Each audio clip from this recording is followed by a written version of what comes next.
Mga ka-onax, wala na naman, tag-ulan na. Tumira na naman si Egay, bagyong Egay. Bumuhos na naman ang ulan. Oh, may kabayong dumaan.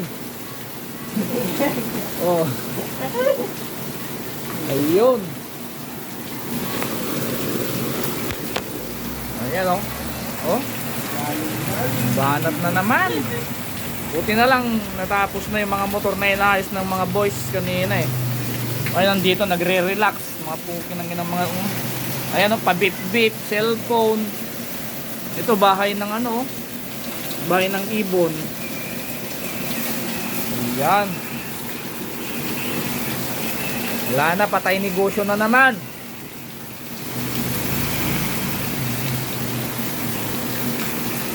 Pero sa awa ng Diyos, hindi kami naperwisyo dito ni bagyong ano, Egay. Kahit pa paano,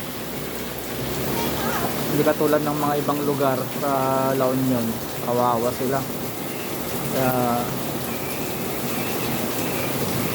sana po tumila ng ulan at nang makapagsimula naman tayo muli.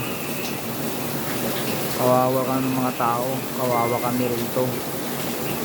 Oh, dito ngayon ako sa shop habang kahapon di ako pumasok eh.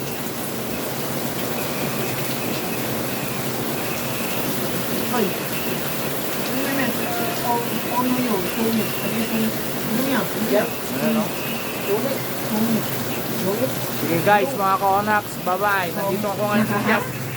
Kahapon di ako pumasok Saan pala sabi niyo? kasi lakas ng ulan. Ngayon lang ako pumasok pero yung mga boys nandito sila kahapon kahit pa paano. Sige guys, mga ka-onax, bye-bye. Ingat kayo lagi dyan. Ingat kayo sa bagyo. Kawawa yung mga taong nasalanta ng bagyong Egay.